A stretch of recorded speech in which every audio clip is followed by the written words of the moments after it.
PC Police. Google renaming Gmail to Gpost. Google is going full Thelma and Louise and driving straight off the PC cliff. Google has announced it will be changing the name of Gmail to Gpost in an effort to fight sexism and biased language. The company said it was concerned with the toxic environment of stereotypes and biased language within the tech community and the U.S. at large. In a push towards equality, Google felt the name Gmail was inherently offensive to some because it's a homonym of the word male, as in M-A-L-E. After an internal survey of employees, Googlers felt Gpost would be less offensive, especially to women. The Diversity and Inclusion Department decided to roll out the name change internally at first. All Gmail users will get the new Gpost update over the next few weeks. Those experiencing trouble logging in should contact Google immediately. They're watching you. Google planning to build 3 new underwater cables. Google is coming after our oceans. Google is planning on laying 3 new underwater cables in 2019 to help expand its cloud business. The first will run from Los Angeles to Chile, the second will link the US to Denmark and Ireland, and the third will connect Hong Kong and Guam. Laying these new cable systems will help Google develop its cloud services in Latin America, the North Atlantic, and the Pacific region, and Australia. Google now has direct investments in 11 cables that are planned or under construction. Here's a question. If these cables are supposed to help Google's cloud services, why are they being laid underwater? Something smells fishy. Google is watching. Google has been collecting location data on Android phones even when the location services are disabled. Excuse me? Since January, all Android devices, even with location services disabled, have been sending cell tower addresses to Google. Devices with cellular data or Wi-Fi connection appeared to send data each time they were in range of a new cell tower.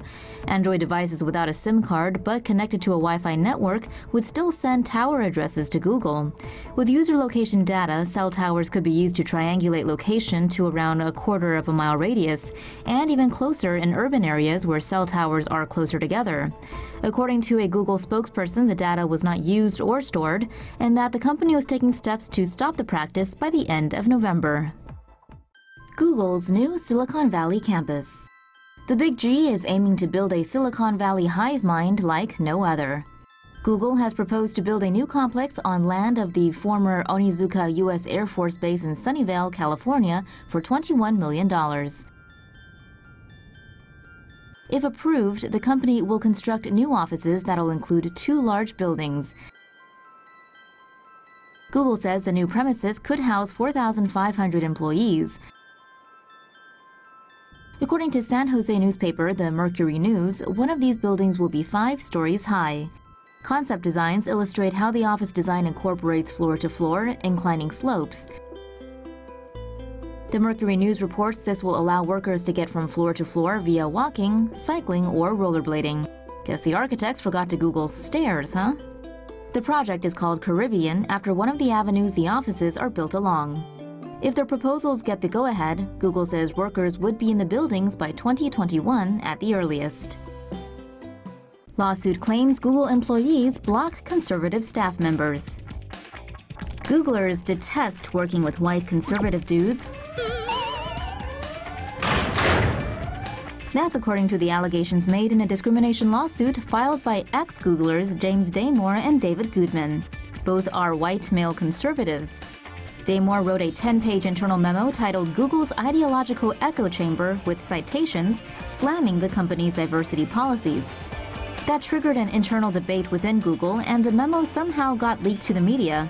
Damore was subsequently fired. Damore and Goodman's lawsuit, if true, details a company culture where employees can block and actively avoid working with staff over political leanings.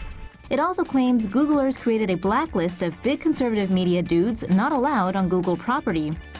Interestingly, the lawsuit also tells of 2 employees, one who identifies as a yellow-scaled wingless dragonkin, and the other as an expansive ornate building, doing presentations at Google. The lawsuit also claims the Big G's internal forums has little on straight couples, but is lit up with alternative lifestyles including furries and polygamy. It's worth bearing in mind here that this is all coming from fired staff, and that Google, as massive as it is still a private company from San Francisco, California. And it's not just these dudes who are suing them. Several women have filed a joint suit against them citing gender pay discrimination. And Google is also the subject of a U.S. Department of Labor investigation over whether it has breached equal pay laws. But hey, at least things seem to be quiet on the YouTube adpocalypse front. Oh, crap.